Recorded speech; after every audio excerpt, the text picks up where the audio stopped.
if Aaron asked me to get up here and give a talk, he must have been pretty desperate for some people. But having said that, I'm not nearly as experienced as many of my brothers that have gotten up here and taught a lesson this weekend, but I am hoping that I can still edify and encourage everybody.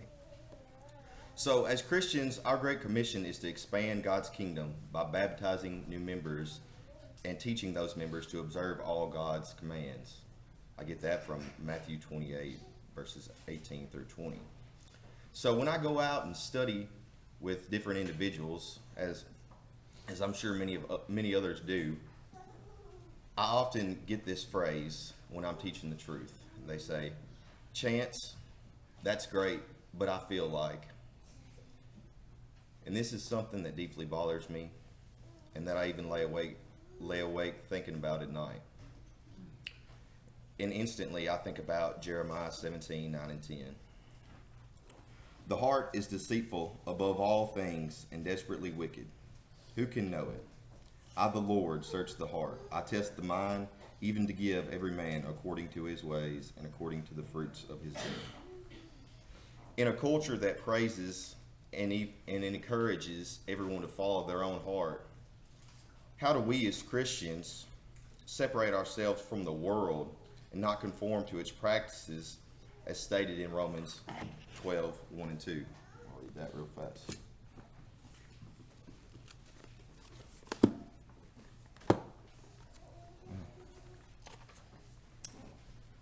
"I beseech you, therefore, brethren, by the mercies of God, that you present your bodies as a living sacrifice, wholly acceptable to God, which is reasonable service. And do not be conformed to this world, but be transformed by the renewing of your mind, that you prove what is good and acceptable and perfect will of God." We have to remember what our brothers reminded us of yesterday in John 14 and 6. God's truth is absolute, regardless of how you're feeling. I'm pretty fired up right now, but in a week or two, I could be absolutely miserable. And knowing that, does that relieve me of my responsibilities and my duties as a Christian? It doesn't, regardless of how you feel.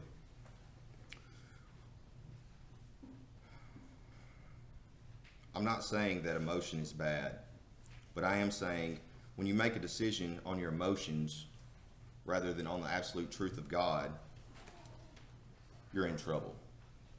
Many of us can think of examples like David, Samson, and even Samuel.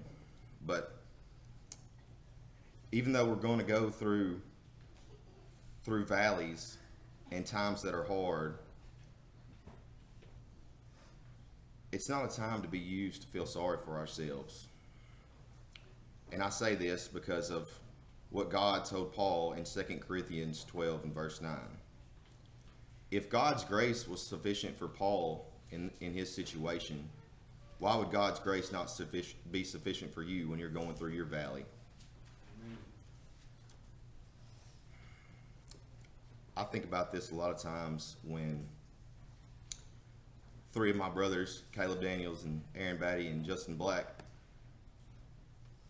we've all had deep conversations, and I know that they've been through valleys in their life.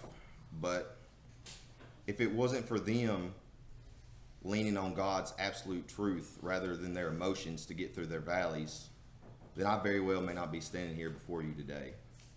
So I end on, instead of following your heart, why not follow Jesus?